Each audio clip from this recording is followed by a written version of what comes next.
a guy who has spent a lot of time in Afghanistan, and the most successful aspect of the entire war in Afghanistan. It actually took place in Pakistan when Rob O'Neill and his Navy SEAL brethren went in and took out Osama bin Laden. Rob, I appreciate you coming on with us. What's your reaction at a sort of baseline level as you watch everything take place in Afghanistan right now? Hey guys, great to talk to both of you. Thanks, Clay. Thanks, Buck. It's just very, very frustrating because this was so predictable that it's sad how many people are going to be killed right now. Not in a good way, in a very, very bad way, tortured and killed, and just the amount of slavery that's going to happen with the young girls in that country. They took the military out before they took the civilians out, and they can't even decide it's between 5,000, 10, 11, 15,000 Americans that are there that really, really need the help. And it didn't need to happen this way. There were, it's not black or white. There were definitely ways to withdraw, which we knew we needed to do eventually, but it's going to get really, really bad right now because we are the laughing stock of the planet, and just we're a face of complete weakness, no leadership, even to the point where like the chairman of the Joint Chiefs of Staff, the senior officer in the military, I hope he told President Biden, who is the commander-in-chief, we shouldn't do this.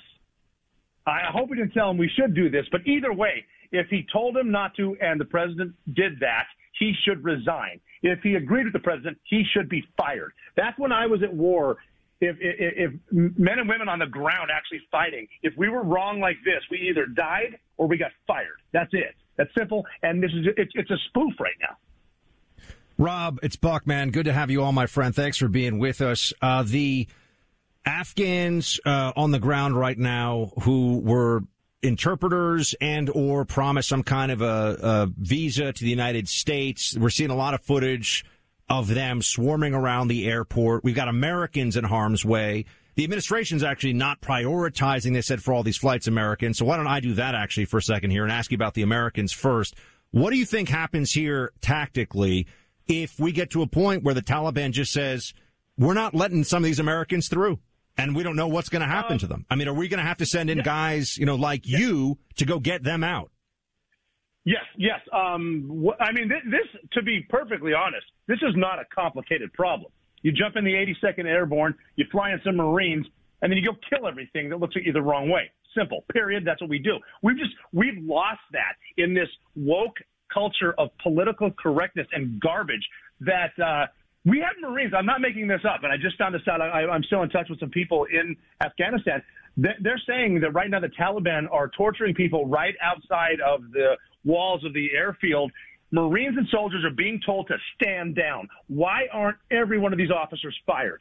This is insanity. Marines can go in there and kill. That's what they do. Soldiers can go in there and kill. Infantry can kill. We can do this. We fought the Taliban and Al-Qaeda in 2001, 2002, and crushed them. We can do it again. We're just weak right now. We would rather have symposiums on, hey, you're this soldier, but you have to use this bathroom, and it's nonsense.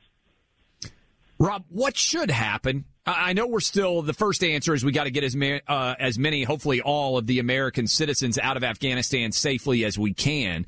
But you're starting to see military and intelligence officials throw Joe Biden under the bus and say, we told him that this was what would happen if we pulled out, that the Taliban were advancing rapidly. So far as I know, it's rare that we've seen Biden take any shrapnel like this from military and intelligence advisors. Where do we go from here with the Biden administration and this disaster of a fallout? Well, I think the first thing we need to do with the Biden administration is figure out who's actually in charge and who's making the calls, who's doing what. And I wish we could trim the fat, but we don't really do that because everybody wants to stay in power because eventually they're going to work for the military-industrial complex and get a cush retirement. The reality here is we need to decide how we're going to take Bagram Airfield back before China does. If you'll notice, the Chinese embassy in Kabul did not close. The Russian embassy in Kabul did not close. there's some stuff going on right here. And there comes a time that you need to plant your feet, stand your ground, and kick somebody's ass. And that's where we're at right now. I don't think we have the leadership to do it. I don't even know who the leaders are, because it seems like everyone goes on vacation. We can't even hear from the chairman of the Joint Chiefs. We get a national security advisor who, in his defense, has basically no idea what he's talking about. And he's trying to define when someone asks him, well, why did the president go on vacation again? And he's just trying to say, stumble over his words with, I know how he works, and that's not the case at all. And it's a sad state of affairs. We do have the people to go in and win this again. We just don't have the willpower most people in the media or on social media are basically lying to not just Americans, but to the entire Western world of what's actually going on. The realization that just because you don't want to be at war with someone doesn't mean they don't want to be at war with you. And that's where we're at. And we can give it to the Taliban and hope they never do anything, but hope doesn't get us a long way.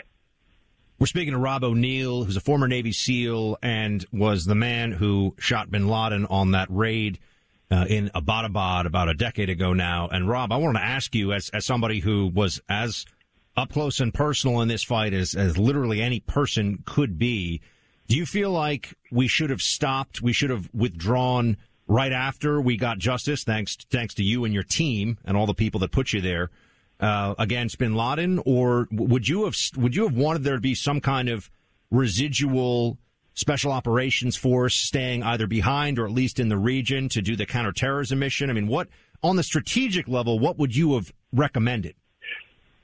For that area of operation in Afghanistan, there's obviously mistakes made, and the way you get successful is you learn from your mistakes, and that's fine. I'm not blaming anybody for that. We shouldn't have done a huge surge like we did, but we really should have kept an airfield in Jalalabad, which we had, which is really nice, and then Bagram Airfield, and then obviously in Kabul, just for the counter-terror operations across the border, drone strikes, whatever we need to kill someone, keep them right there. But the Taliban, Al-Qaeda, ISIS were afraid of Bagram Airfield.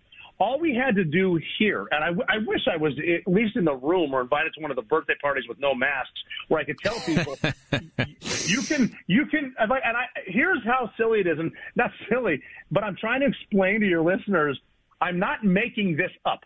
Bagram was a fortress. We could defend itself. We have pilots, mechanics, everything, a hospital, a prison, all that stuff. We can have our brave pilots bomb the Taliban and literally be back in time for karaoke night and green bean coffee. That's how we had it. And look, would you rather go to Germany for a deployment? Yes, but if you have to go to Afghanistan, it's fine. Not that bad of a place. They're scared to death. They will not try to do anything. Air power will win. And instead, we just left. We kind of didn't even have the courtesy to throw the Afghans the keys. Just leave. And then, obviously, I don't know what are they calling a military something that the Taliban have their hands on. But they mean machine guns, guns, and tanks. That's what we gave to them. Yeah, to keep a presence, because if you keep Bagram Airfield right there in that part of the world, now you have a foothold against China, against Russia, against our enemies to the south, Iran. You're just there now. Which is going to happen because we never learned from our mistakes. The fall of Saigon looks almost better than the fall of Kabul. But now we have to fly jets and bombers from other countries, aircraft carriers, refueling. Just the logistics involved is so complex now when we could have just flown from Bagram, killed them, home. And Rob, what do you think of the Taliban advance obviously caught this administration by surprise. That's clear. But there's a lot of back and forth over the Afghan army folding. Was this inevitable? Was this known? Was this surprising? From your experience working alongside some of our Afghan partners in the fight, and when you saw this whole thing unfold, what were your thoughts? Now, again, some of the best, most loving, caring people I've ever met have been in the country of Afghanistan, and that is a fact. And there are great people there, and most people in a war zone are just trying to get on with their lives, and I truly feel for them. Having said that, when we used to do things that towards the end of my service, we were calling them Afghan-led missions, which is complete nonsense. Working with them, look, if you train someone for 20 years to fight, they should at least be a black belt, right? And the guys on the ground were saying, here's what will happen. If if we're arming these guys with these weapons, the Taliban will have them eventually. And look, and I know people want to be politically correct and say, no, I knew some of the best fighters. Here's proof, and sometimes I get in trouble for telling the truth. Here's the truth. If we have been training you to fight for 20 years, giving you the weapons, the vehicles, and all that stuff, and you have twice the amount of fighters as the Taliban and you lose in 3 days, my guess is someone is not fighting. I think that's fair to say. No doubt. Rob, man, go ahead, Rob. But one more thing, too. If you notice, you saw that C-17 taking off with about 800 people on it. There's a heck of a lot of fighting-age males there that aren't fighting, and I didn't see one mask.